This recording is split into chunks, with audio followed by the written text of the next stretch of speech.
from the Storybook Theater at NWCT. It's the How Do You Do Show with Talon Bigelow. Today's guests, Dr. Chris Bigelow, Ayva Thomas. Plus, I learned Black history. I'm Periwinkle. Here's your host, Talon Bigelow.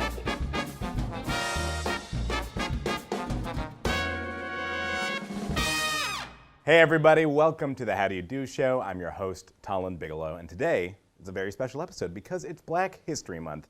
And to help us mark the occasion, our own Periwinkle has prepared a very special presentation. Perry? Thanks, Talon. When I decided to give a presentation on Black history, I didn't know how much I would find on the subject. I didn't think, for example, that you wouldn't be able to find the date that black was created. The earliest use of the color can be traced to cave drawings from 18,000 years ago. Black, the darkest color known to man, has been used to... Sorry to interrupt what looks like it's going to be a very thorough presentation, but Perry, are you just talking about black the color? Yeah, isn't that what we're celebrating all month long? I can totally see why you would think that, but actually it's the celebration of the incredible accomplishments and contributions made by Black people to society, as well as the recognition of the struggles that they have had to and continue to overcome. Oh, that Black history. This is gonna be an awkward 25 minutes. That's okay, I forget that you were born like 6 months ago. None taken. Why don't we just start the presentation from scratch and I'll help you out. Okay, good, because I really didn't feel comfortable continuing. Okay, so you meant Black history as in black people? Yeah, that's right. Black is a racial classification. For instance, I'm black. I'd say you're more of a caramel macchiato color. That's true, and very specific, but they don't put that on the census, so. Black History Month was actually preceded by Negro History Week, which was launched by Carter G. Woodson, a black historian, in 1926. But wait, weren't there black people before 1926? Yep.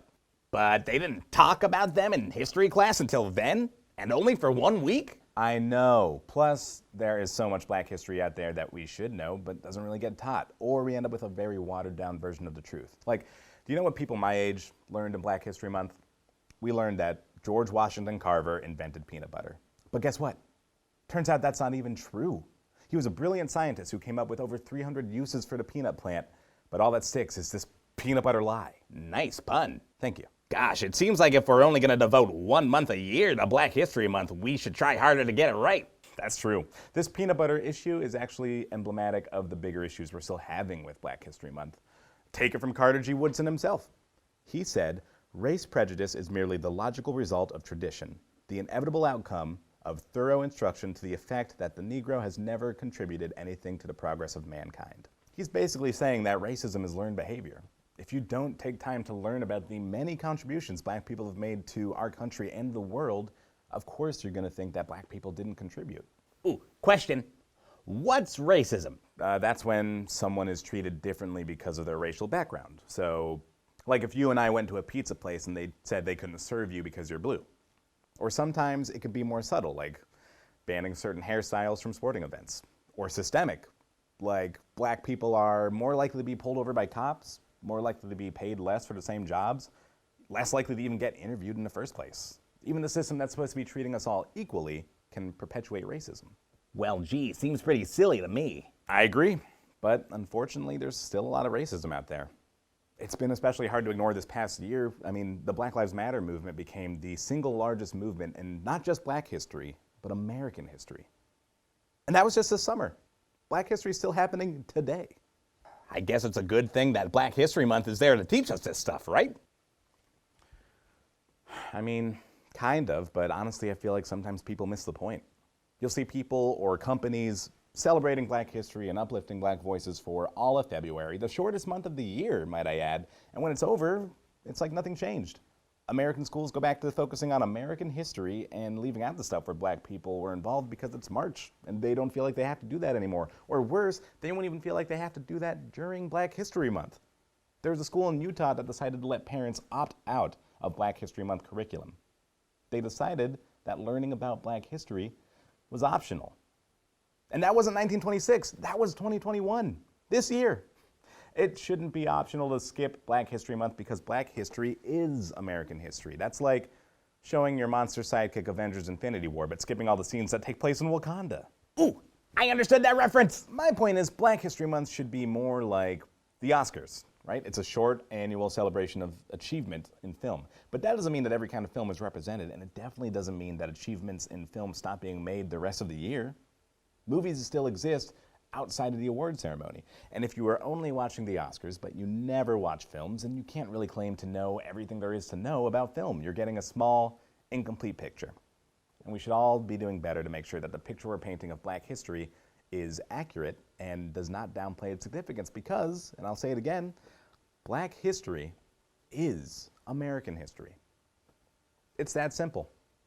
And you shouldn't be waiting for a Black person like me to tell you that. I mean, if you are making a Black person do the labor of making the argument for why their own history is significant, you've taken a wrong turn somewhere, especially if it's something you can just Google. We'll be right back after a word from our sponsors. Today's show is brought to you by Google. Google. You've got internet on your phone and you're thinking about asking a Black person about racism? Don't do that. Google it. Welcome back. Anyways, this is just a long way of saying don't make Black History Month the only month where you engage with Black art or Black history. Stay curious from March all the way through January and make February the annual celebration of all of the Black history you've learned or experienced all year long.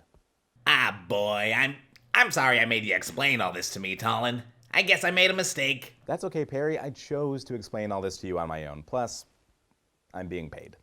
But I don't want you or anyone else to not try to be a better ally because you're afraid. I mean, these are complicated topics to navigate. Even I'm not perfect at it, but making mistakes is how you learn. Every guest that's come on this show has said that. Ha! Yeah, that's true. Well then, thank you for taking the time to help me understand. I can't wait to get home and do some Googling. You're welcome, Perry. I'm excited for you and you to learn more. We'll be right back with more How Do You Do? Get ready to explore new lands, time travel to decades past, and vanquish evil villains in this year's spring break camps. Whether you're exploring theater for the first time or you're ready to hone your acting, singing, and dancing skills, there's something for everyone with NWCT Online. Sign up today at nwcts.org.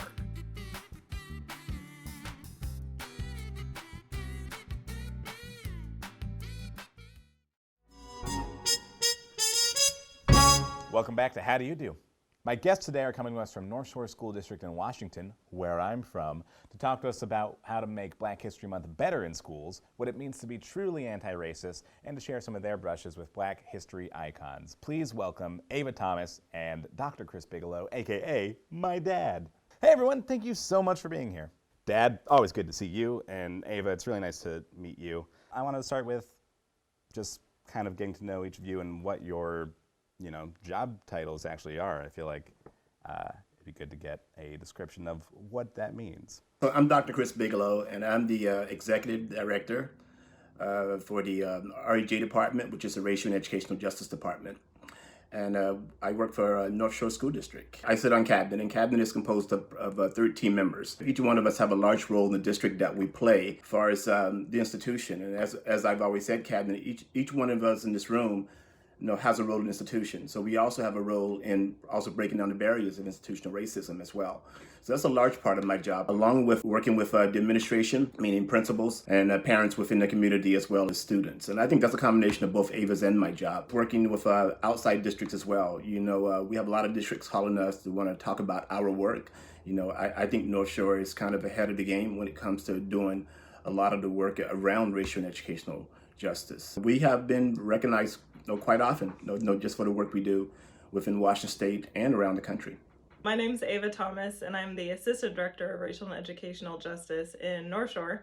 A lot of my role is thinking about professional development in a way that's thinking about systems level planning in terms of teaching and learning for staff and administrators. But when I say staff, we're thinking about educators, so teachers in the classroom, but also thinking about classified staff too, because any adult that has any type of position in our district is in some way interacting with or at least seeing kids.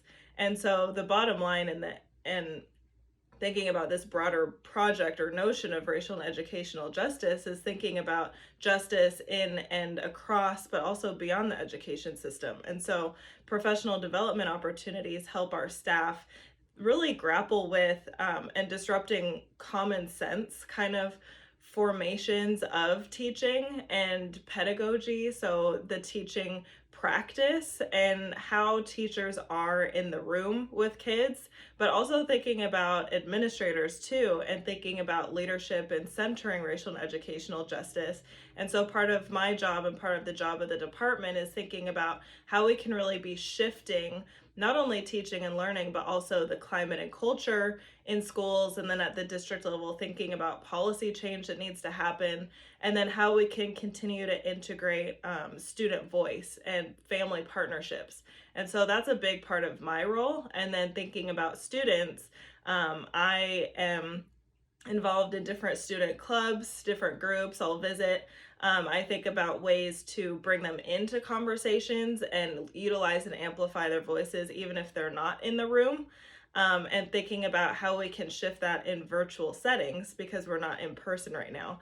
But then continuing to grow opportunities for students to be able to take on leadership themselves and think about leadership within their own right. And it's not about teaching students how to be leaders in the future, but teaching students how they can grow their skills to be leaders now in the present.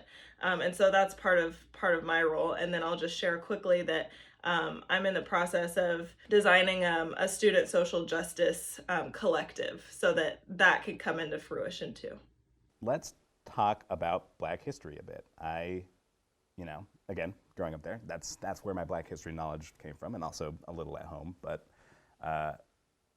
do you think that Black history has been taught well previously? And if not, how could it be taught better? Well, let's look at the past. I know 100 years ago, Carter Woodson was the father of Black history, and he started this ongoing fight to make sure Black history got taught, in the classrooms. And it seems to me, and history will say this also, whenever there has been some form of social unrest, as it pertains to Black people, there's always been a call for more Black history. So here we are now, almost a century later, and we're still seeing a blatant absence of Black history and culture in textbooks and our curriculums. And so to answer your question, no, I don't think it's being taught well, but there's also this misconception that they are separate. And what I mean by that, American history is Black history, and the history of many others. And then you have Black, or what I would say, the way I taught it when I was a teacher, and as you know, I was a teacher, you have Black or African history, which is different. American history, the way it's taught in the classrooms tend to introduce Black people for the first time through slavery, the civil rights movement. And it omits, thousands of years of African history. And I want to make it clear, though, that the civil rights movement and slavery are integral parts of our story, and it's encouraging to hear stories that show our strength, perseverance, and ability to overcome, so many obstacles. And I'm proud of that. But at the same breath, I can't help but feel disappointed that our students are not learning about the vastness of our history. We are much more than just an oppressed culture. That's how I've always said it. We have made far too many contributions to squeeze everything into 1 month. But unfortunately, this isn't the message most students get. Black history tends in schools and in textbooks tends to start with slavery. Black people weren't inherently slaves. We were a people that were enslaved.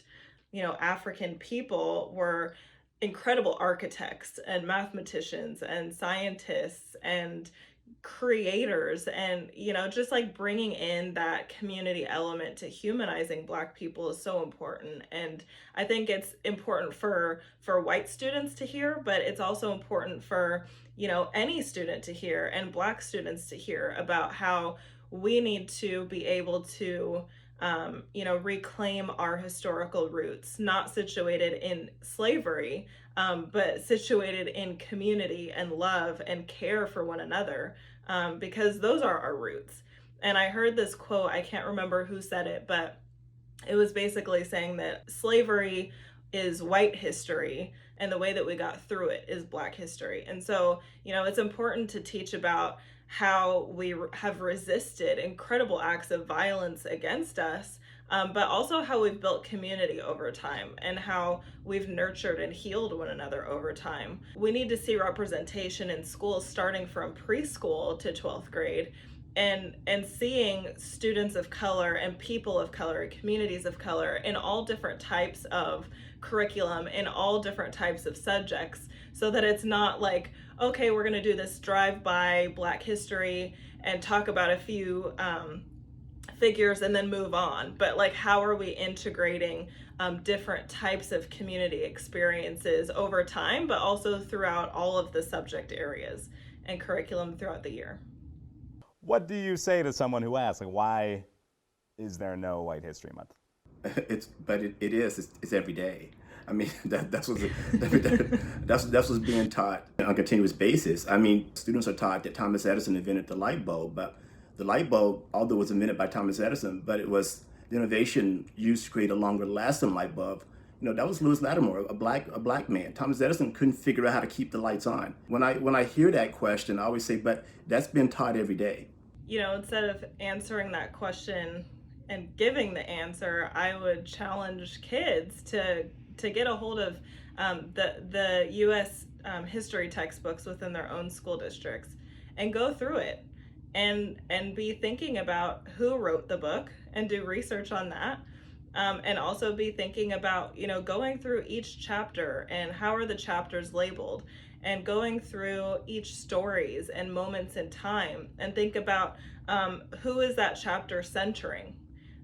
Who is the victor in that chapter? Which people are talked about as strong and as winners, and which people are talked about as oppressed or in some ways violated. And so I think that by digging into their own U.S. history textbooks and really entering into that lens through a critical way, I think that they might find a lot of those answers to that question.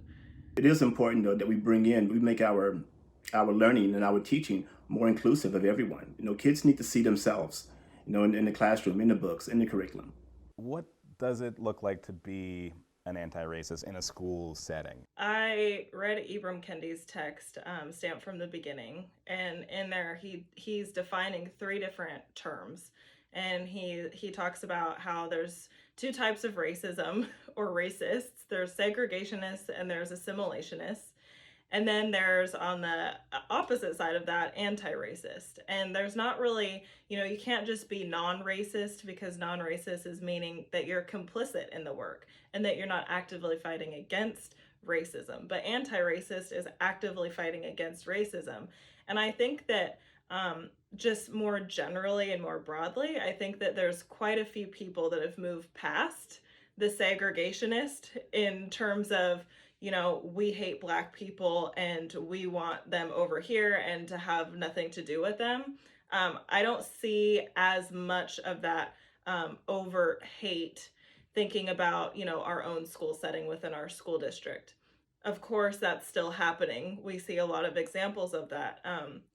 Today is the 1-year anniversary of the shooting of Ahmaud Arbery, an innocent Black man that was shot for jogging. So we do see that happening, and we see different instances of that happening here. I'm not disregarding that. But I think on a broader scale, I think that there's a lot of educators lying in the assimilationist phase, which is thinking about, yes, well-intentioned, and yes, we accept that, Black people or people of color are here and we care about representation, but it's failing to look at policy and practice and teaching and learning through a critically anti-racist lens.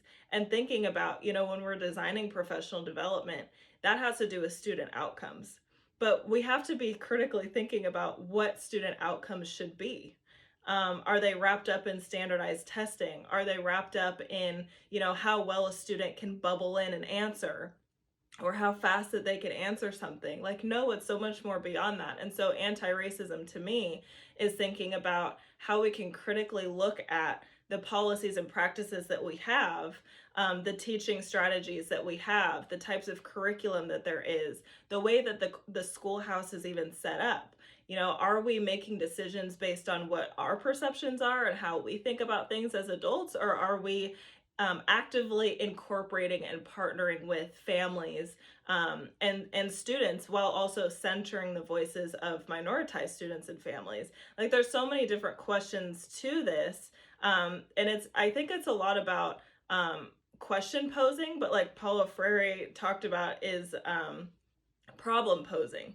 And so we have to be good at posing problems and finding and seeking out problems. And just like a quick example of that, I feel like, is my mom and I over the break watched the movie Get Out. And we watched it, that was the second time we watched it. The first time we watched it was when it came out. And we had been told that it was just a scary movie. And we're like, okay, so we watched it through that lens. You know, it was that we weren't questioning what we were seeing or critically thinking about some of the themes that arose.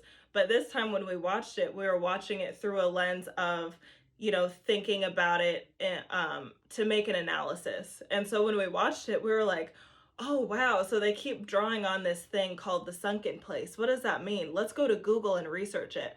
Oh, you know, this is happening. And why is that happening? Like, why is the brother trying to get into a physical altercation with the main character? And what's this bingo game that they're doing? And why are they doing that? Oh, it's not bingo. You know, and so like, if you're watching it through this critical lens, you're able to see more of the problems that arise. And so I kind of liken that to anti-racism in education, and we have to be actively and critically and creatively thinking about what's wrong in education and how we can come together to change it. Just to add something to that, I mean, educators who are seeking to be anti-racist, you know, have to acknowledge and recognize that this country was built upon racist principles. I mean, they must be willing to commit. It's got to be a lifestyle of study what racism looks like in all of its forms, you know. And a quote that sticks with me a lot of times is that every system is perfectly designed to get the result that it gets. And so this is why we have the system that we have right now. You know, we have, when you talk about anti-racist educators, you know, you recognize that schools are doing exactly what they were built to do in this country. They promote a white narrative. So it's important to recognize that, you know, if you're going to be an anti-racist educator, because we have to upend the system, change the system the way it looks now. And that's very challenging for a lot of people to do. I kind of want to tangent and ask my dad a question. It's so funny. I keep looking at your background. I'm like, I played GameCube, like right over there. You've run into some pretty cool people who seem to be important names when we talk about Black history. And I just want to know, like, what do those moments like mean to you to look back on? But I was thinking about it the other day, and it's one of those things you really don't think much about, you know, getting the chance to see Rosa Parks. When I was in college, you know, it was an opportunity for your mother and I, but I was the president of the Black Student Union. You know, at Central Washington University, they didn't have the Black Student Union when I arrived on campus. There was only 45 of us on campus. And unfortunately, most of us were athletes, and there was no interest in making sure that we graduated, but more interest in what sport we played. And so I felt it was important that we could come together, you know, support one another in making sure that we all received our degrees, what we were there for. So being a part of that, you know, I got invited, and Mom happened to be the secretary of the Black Student Union. We both got invited. Well, 3 of us got invited. The vice president got invited also, you know, to see Rosa Parks. You know, she was receiving an award at that time, and she didn't say much, but I know she waved at me. You know, I always say that because she was right directly in front of me, and I just kind of waved at her. So I'm sure she waved back at me. So I felt special from that moment that she waved at me. You know, but you know, and Muhammad Ali, you know, I got a chance to well, he actually grabbed me. You know, I didn't see him till he actually grabbed me in the hallway. You know, just when you and your sister were little. You know, we were at Disneyland, and we were staying in the same hotel he was in, and he's walking down the hallway, and I didn't see him because there was 2 bodyguards in front of him. Your mom seen him, but I didn't. And as I walked by, he just kind of grabbed me by the shoulder, you know, turned me around and just gave me a little punch on the chin. So that was always special for me. I never forget that. But you know, as far as brushes, I mean, that's really all they were. But But now looking back on it, especially the role that Muhammad Ali played, in this country, and especially Rosa Parks, the role that she played. Yeah, those are pretty special moments, moments I look back on now with wow, I got a chance to really see her, the mother of the civil rights movement. And of course, Muhammad Ali that did his own great things, and in this country, what he's recognized for. So yeah, those are great moments. This was when I was a student doing my master's program at UW-Bothell. And there was a talk, and it was Angela Davis's talk. And then afterwards, she was doing a book signing on freedom as a constant struggle. So I got one of the books because I was one of the first however many there. And then I got to listen to her speak and then do the book signing. So I got to be like right across the table from her. And I was so much so thinking about the whole time what I was going to say to her. And then I walked up and was like, thank you. Just thank you. And she was like, like, how am I supposed to respond to that? But then I remember, she didn't actually say that, but that was kind of the look on her face. But then I remember during the talk that she was talking about how there's so many people that will say thank you to her, but that she doesn't know how to respond to it because she looks at herself as part of this broader struggle.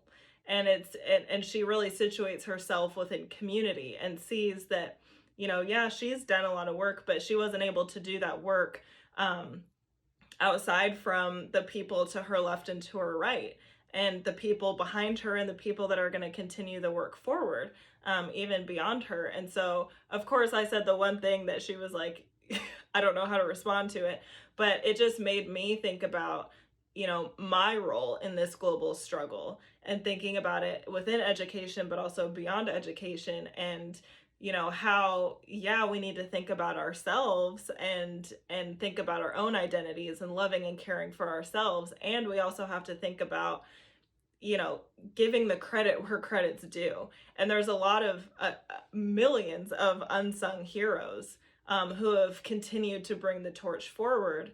And we have these instances of individuals that we can name who have gotten a lot of credit and notoriety, but they wouldn't have been able to do the work without this collective movement and without these collective struggles over time. So that's one of the really key things that I learned from that experience and that I continue to think about in shaping my own work.